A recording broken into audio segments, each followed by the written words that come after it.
It's a shame we don't have enough splendor already. I need this. I want Green Tide settlers soon. Green Tide Aftermath. Own at least 5 provinces in Escan. Is Escan a region? Okay, we can actually activate our golden arrow really quick. Own 5 provinces. That counts colonies. So if I get one more thing satisfied, I can start 2 colonies, wait 1 month, activate the golden era, cancel the colonies. So all we need is to embrace the Renaissance, have a bunch of subjects, or have 5 centers of trade. It's got to be Renaissance is what we're going to do. So we're dev pushing Renaissance soon, is what's happening. Yeah, I'm definitely not taking Diplotech. We're super far away from prosperity. We don't have burgers. Center of Trade's at level 2. There's a lot of things that we could wait for, but I kind of need the economy right now, so maybe I just dev push now, even though it's not as efficient as it could be. I mean, look, it's got glass. Glass is good. Diplotech, being ahead of time on Diplotech does give us trade efficiency bonus, 20% trade efficiency, but we make so little from trade that I don't think it's relevant yet. I'd rather just dev push the capital. What race are we? We're human, actually. So, I don't want to follow behind on mill, but we can't get Renaissance here with just dip. So if we're going to do a dev push here, it's probably admin, tiny bit of mill, and then all the dip. And then we could maybe actually get the Renaissance right now. Or I could just wait. I'm kind of concerned if I dev push too much, our rivals will become invalid.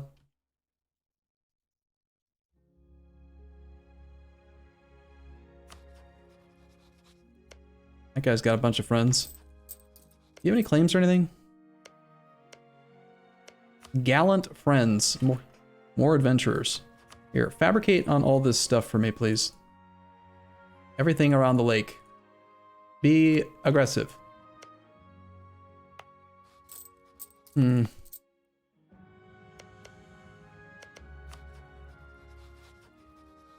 could just attack this guy, even though he's not a rival. I think that I am going to do that soon. Unfortunately, we'll have to cancel our permanent contract, but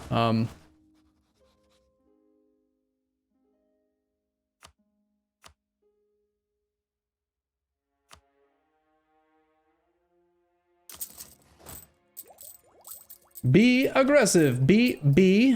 I thought it was be aggressive. B-E aggressive. Gotta get your cheering right. Yeah, look who was never a high school cheerleader.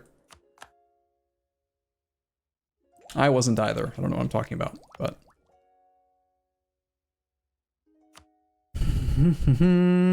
It's cheap enough, right? 36 is pretty cheap. I think we dev push the capital now and just get some value out of it. And even if we don't go all the way to max Renaissance, it is growing.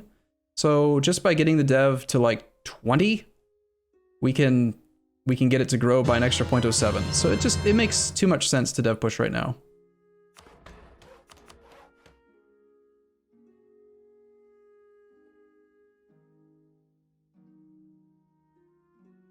Just go as high as we can on dip.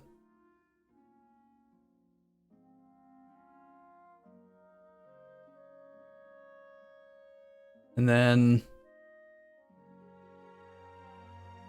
yeah, I want dev. That much for now. It's not all the way, but it will increase how quickly we get the Renaissance, and around the time that we may end up hitting the monarch point cap, we might be able to get, sucks. Game is not nice to me sometimes. Okay, economically we're making money now with the colony. I only have the one colonist. I would never run 2 colonies here. I actually think we run more cav, though. Not yet, though. No reason to train a soul cav by himself. We'll wait. And small fellows stop being a valid rival. I had a feeling that could happen with the dev push, but that actually just maybe increases our available rivals, too. 12k troops, tech 3. If we get a tech 5 advantage over him, I might want to go fight him, possibly.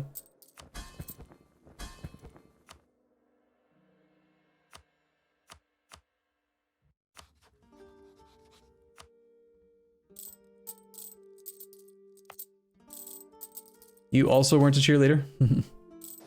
Local goods produced in South Castenath. I don't know the name of our provinces yet. Well, we make a lot of iron here, so goods produced multiplier on this province is pretty great.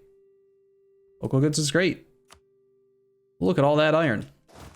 Speaking of provinces that I don't know the names of yet, if anyone wants to rename them, we've got 2 provinces available, North Castenath and South Castenath, capital and not capital. We could definitely benefit from a fort in the capital. Get some army tradition. Morale of armies. Forging our swords. Number of provinces in states is at least 3. Oh, sweet. Whoa. Gain base production in South Castenath and get Adventurer Forge for 50 years. Another 1.5 local goods. Worth effectively 7.5 base production. I could dev push this first since it's giving me free base production. I think I should. I mean, that does kind of slow down getting the actual institution here, since I won't have spare points to just sink into the capital. I should just stick with the capital. We're so close on the institution. Let's do this.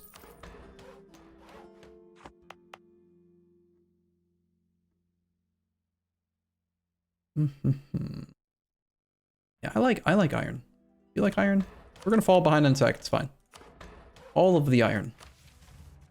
Plus this utilizes scaled wealth, right? So we can lose this heavy 1 ducats, yeah. I'll end up taking a loan that way. Maybe we save up a little bit of cash just to avoid the loan. Blade Breaker is now also no longer a valid rival. Whoopsie.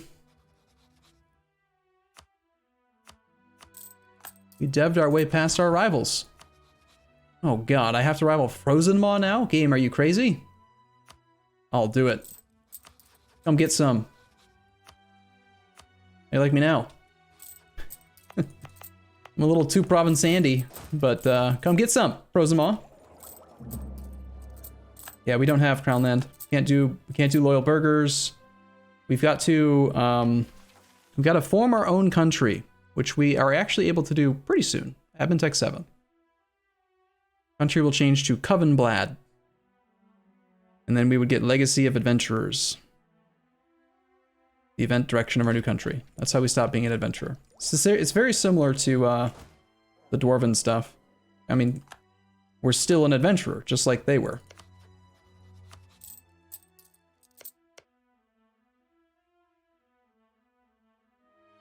Seems like most of the monstrous have been purged. There's only like Rot Cleaves down here, Blade Breaker. I can't border Blade Breaker to get monstrous CB. Although Severed Ear Truce comes up in the 2nd month of next year. So I think we're canceling our contract, even though it's fat ducats relative to our current economy. Just so we can go fight this guy. Because he has a friend. We probably need our whole army to win. To win safely. And I think I might do it. I might actually train more cav. 0.38 ducats a month. It's kind of pricey, but it's manpower efficient, and we're poor manpower-wise. Who am I? Who am I, and why am I training cav? Wait, I needed that money for the mission. Shit. Well, it's too late now. Let's just go into debt.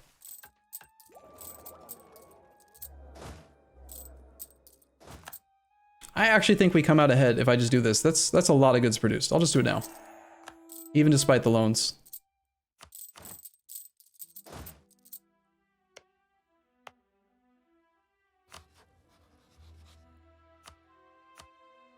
Thank you for paying me for the last couple of years, buddy. I was saying that to the AI, not to you, Walt Diggity. Thank you, though, too. Thank you for paying me the last couple of years, guy. Kind of coincidental. So we have monstrous CB here. Looks like he's going to keep the transfer power in place because he's afraid. He doesn't want to cancel it and let me have a CB on him. It's like one more placate and we get both vassal tax income as well as trade. It's going to be nice because he's got that high base tax from being an adventurer.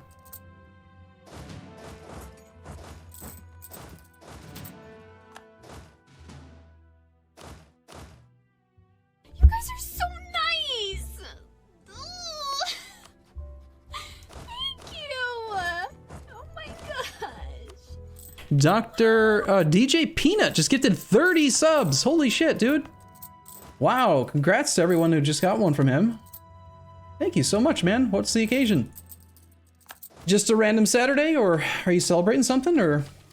I really appreciate it, thank you. That's really nice. Okay, so you can actually have your army in uncolonized lands and not get black flagged when you declare.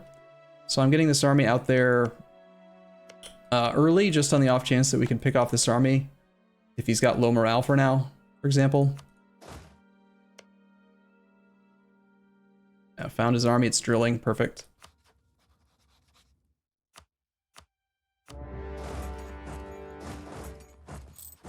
And we finally did use the monstrous CB. For 50 years we get infantry combat ability and morale of armies +5. And if we get to 25,000 troops, we gain another 5% infantry combat ability and 150 military points. Just need, you know, 25,000 troops. Check it out, our little derp's got a 3-3 commander and 2 cavalry. Sick. We're gonna make him do the siege.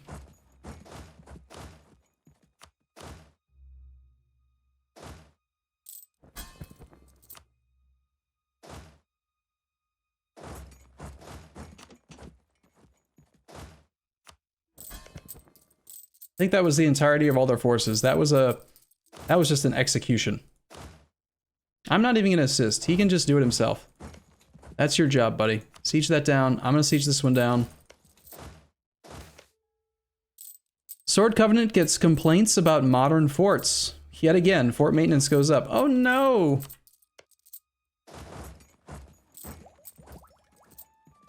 Who do you think I am? Do you think I can afford a fort? Crazy.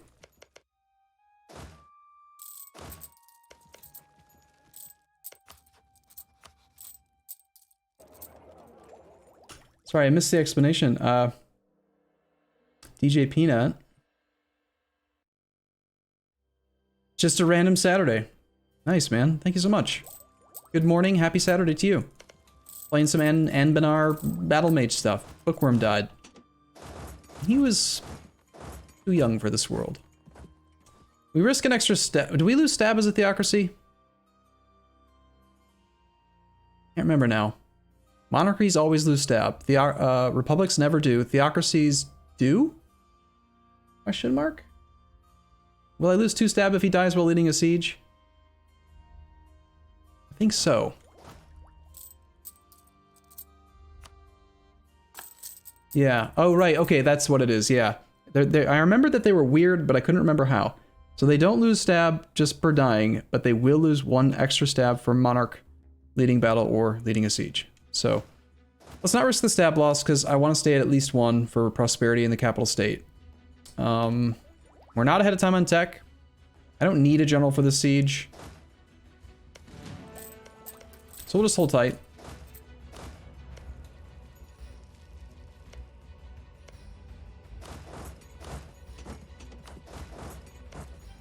Can't train troops out of that, but we might as well occupy it. Because we can. Our subject's doing some good work. Of course, we got a disease outbreak. I always get disease outbreaks. It's not a 1 in 14 chance. It's not a 7% chance for disease outbreak. It is a 97% certainty that I will always get at least 1 disease outbreak every war, every siege. It's guaranteed. That always happens.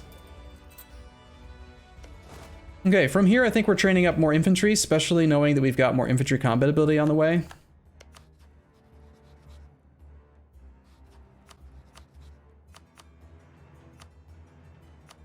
Get some extra prestige from this guy.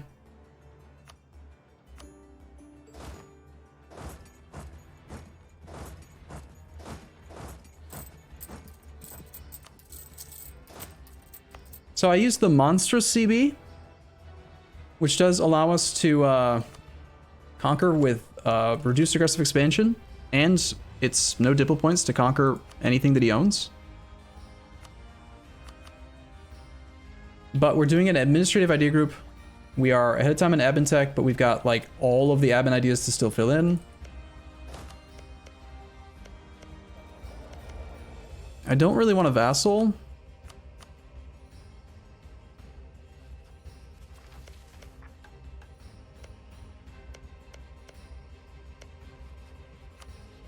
I kind of just want money. I want to build a fort.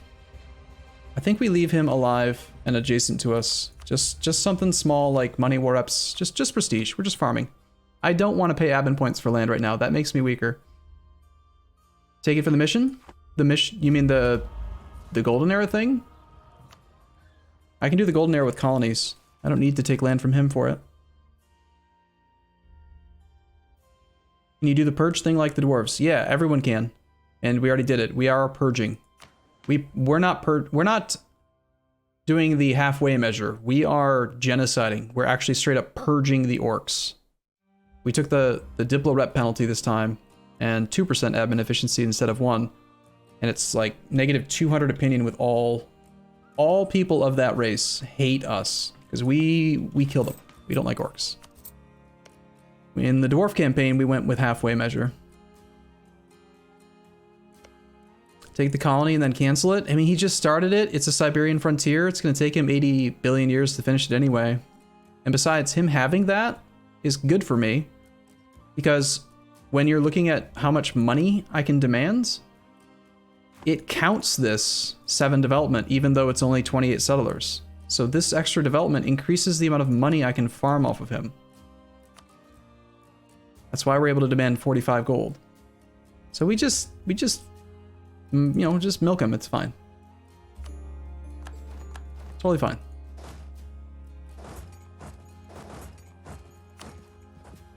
House of Riches? Good name. Good name for a country. He is in a war with derps over there. Okay. Let's actually have this army group up and see if maybe we could do a contract somewhere. Also, Iron Hammers. So both people who are wanting troops on the same side of the war over here.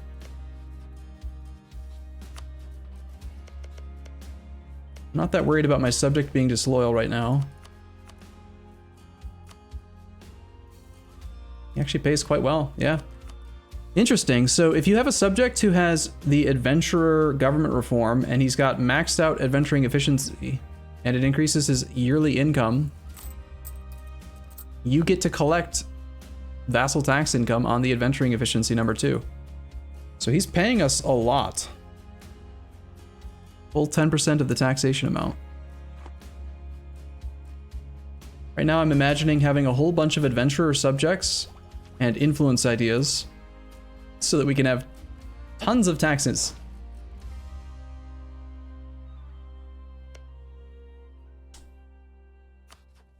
I actually think it'd be better to try to find the guy that we rented to before still has the same rebels, so we could just rent to him again. Why rent to someone that we would actually maybe have to fight? That's just silly.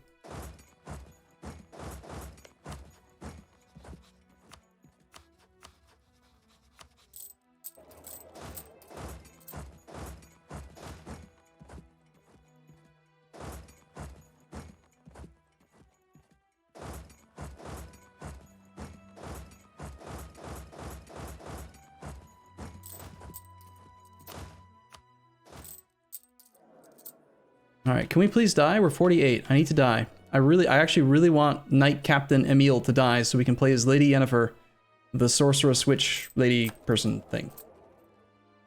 She's gonna be great. All right, guys.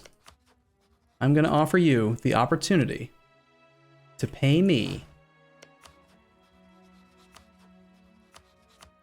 money. Thank you.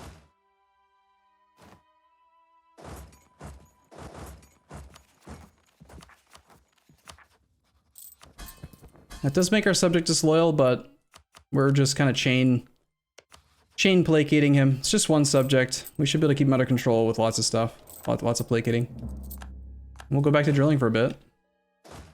Except that I can't because we lost our general. Okay, I think that for the sake of drilling, I'm willing to hire a general right now, even though we're behind on Miltech. I want to get that yearly professionalism for the future manpower value. Okay, we're rolling 2 guaranteed shocks, so 5 to 12 pips. Who's it gonna be? Tellendale. How's it going, man? Welcome back. 1412. Sick. That is 6 plus 2 is 8 pips. Not nearly as good as it could have been. You could have been up 4 more pips, but still pretty good.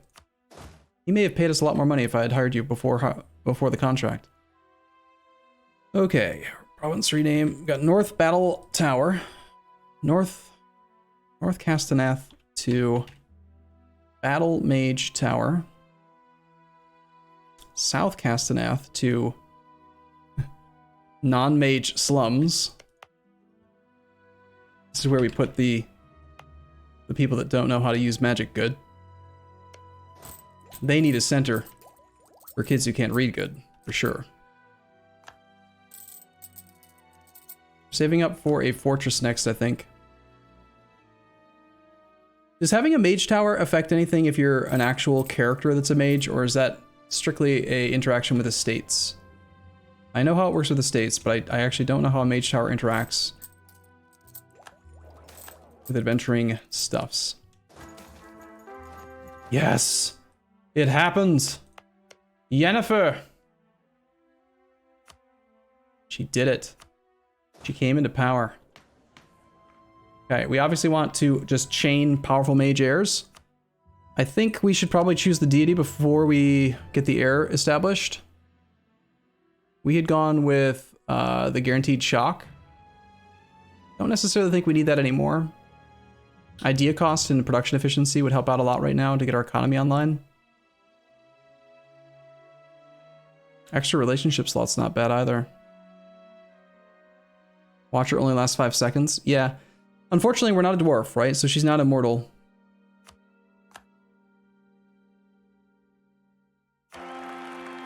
Yikes. Not the best heir. And we also lose adventuring efficiency to do that.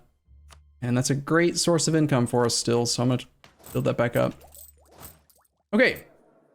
So Yennefer, Knight Captain Yennefer the First Silgarian, is a lawgiver, powerful mage. 446, and we now have access to these things. We can study magic. We can make her a Knight Captain War Wizard on the field.